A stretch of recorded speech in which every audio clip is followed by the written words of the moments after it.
Hello, welcome to Daily Word and Prayer. This is July 5, day 186, and that's the fourth day of the 27th week. The fourth day, this is the middle of the week. We've come to the middle of the 27th week. It's a bridge.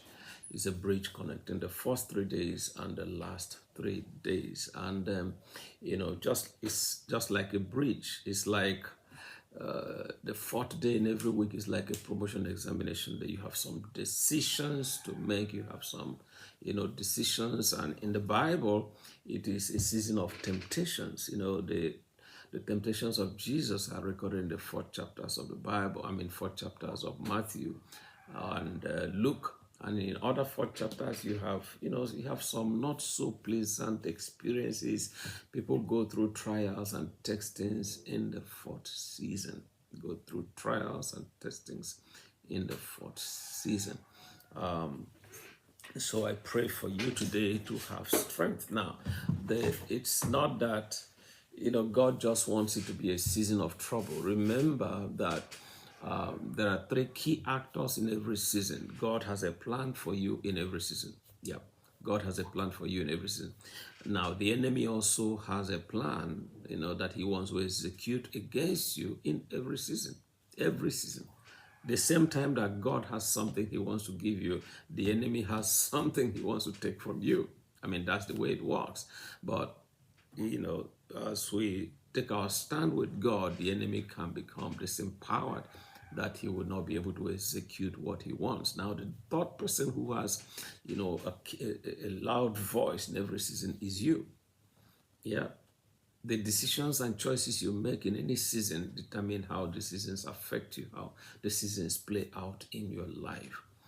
You could go through a cold season without pneumonia, but if you make a choice to not cover yourself properly, what a cold season becomes, a season of pain, a season of affliction, and a season where, you become a victim. So, God has a plan each time, and the enemy also has something he wants to do against you in your life in the same time.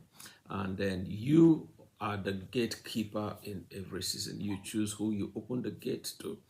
Whether you open the gate to God or you open the gate to your enemy. And then that happens. Many times people choose to open the gate of the season, against themselves, again, open it to the enemy. For example, in Genesis chapter 4, Cain opened the gate to the enemy, to the voice that, led him to walk away from God. That's it. So, Abel chose to, chose the God, chose to open the gate to God, but Cain chose otherwise. Cain chose otherwise. In Matthew 4 and in Luke chapter 4, Jesus chose to open the gate to God when he, said no to Satan's temptations. So he kept the doors open to God. The apostles, although being persecuted in Acts chapter 4, they chose that they were going to do the will of God. They said to the people, we will obey God, instead of, we cannot obey you and disobey God. That was their decision. So many times we have a choice to make. Moses was going, in Exodus chapter 4, Moses was going to make a choice against the will of God when he said, I don't want to go to Egypt again. Choose another person. I cannot speak. I can't. No, don't. I'm not interested. He was going to throw away something, that God was, bringing to him. He was going to open the door to the enemy and allow Israel, to be in bondage against the will of God. So, but God helped him that eventually God encouraged him, and he made the right decision. Now, so that's the way it happens. Esther also made a tough decision in Esther chapter 4. She said, if I perish, I perish. Because of fear, she was going to make a decision against going to see the king because of fear for her life. But, as through the persuasion of Mordecai, she changed her mind and said, okay, I would rather choose to fast and, Mordecai, you do the same, and after that, I will go to see the king, and if I perish, I perish. So every day gives you an opportunity. Every fourth season gives you an opportunity for God, to make a decision for God. It might be tough. In Ezra chapter 4, the adversary of Judah, of the people of the Jews, rose against them as they were rebuilding the temple and petitioned, the king against them. And the rebuilding of the temple had to stop. The rebuilding had to stop against the will of God. And that was not the decision God wanted them to make. But the building stopped, and you see the consequence of that decision in the book of Haggai. Because if you want to understand the book of Haggai, you have to put it somewhere between Ezra chapter 4 and Ezra chapter 5. That's the way to understand the book of Haggai. Haggai is 37th, that's the 37th book of the Bible, and Ezra is the 15th book of the Bible. So, the books of the Bible are where they are because of the seasons they speak to. Okay, so to understand, so the choices we make in this season are very, very important. Now, so what is the mind of God? What is the mind of God for the fourth season? I'm going to show you. So because when you read about temptations and trials and difficult situations, there are tough things happening in the fourth season, why? Why is it so? Why is it so? Look at the fourth book of the Bible. The trials, the temptations, difficulties and challenges. Many who came out of Egypt in the second book of the Bible did not go beyond the fourth book of the Bible. They perished in the wilderness. So why does it look like the fourth season is a very tough season? Why? Why is it so? Now I'm going to show you that the fourth season is a tough season, or looks like a tough season, because that is a place of equipment and preparation. It's a place of stretching. It's a place of empowerment for the future. Just like the bridge. It's the bridge from where you go to the other side of the season. So as you come to this bridge, God said, I need to prepare you for the next place, next station, or next phase of your life. So in this place of preparation, and there is no training that is sweet. Training takes something from you. It stretches you. It gives you pain. It is tough on you. But that's the way it is. So God's purpose for the fourth season is to stretch. Is to stretch you. So he's going to allow some difficult situations to come. He's going to allow some tough things to happen.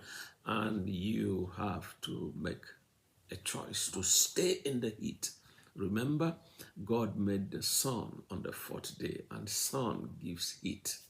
So the fourth day of the week is a spiritual hot season in the week, and you need to go through it. It's for expansion, it's for growth, it's for development. You need to go through that.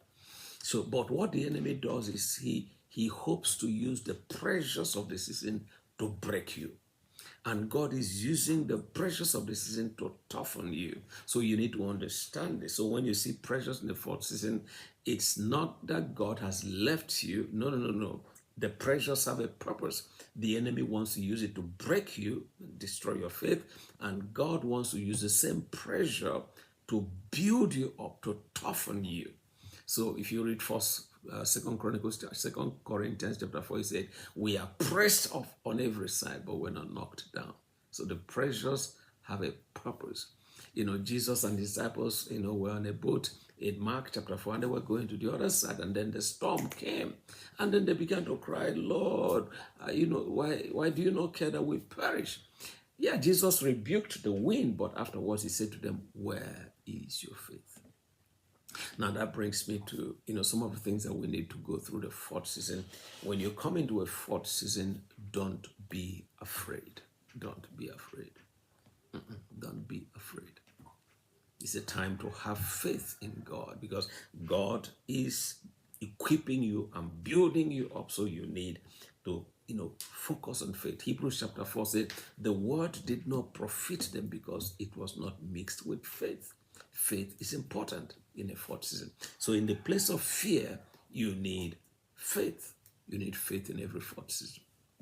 And then you also need humility. You need humility.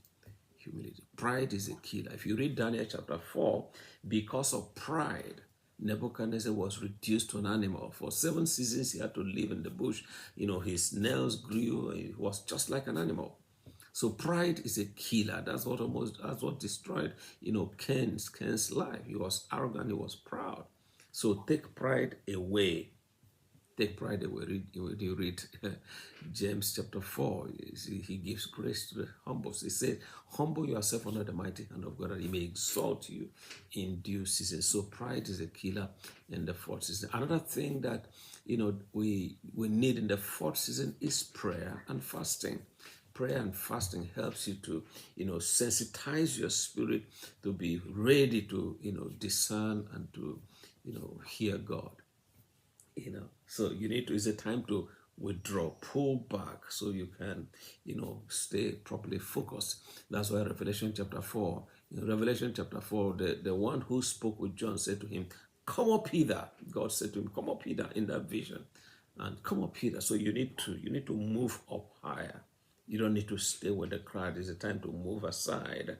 So you see Jesus fasting in the fourth chapters of Matthew and Luke. You see Esther fasting, and you see,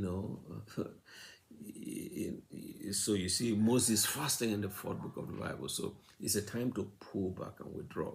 See the sun, the moon, and the stars, how they are withdrawn from the earth, yet they are created to influence the earth. So it's a season to influence the earth from the heavens.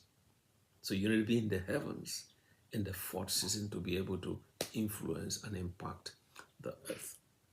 I pray for you that the Lord will strengthen you as you go through this fourth day of the 27th week, that strength will be yours, faith will be in your life. You will lean on the word. The word will be your strong, your backbone, as Proverbs chapter 4 tells us.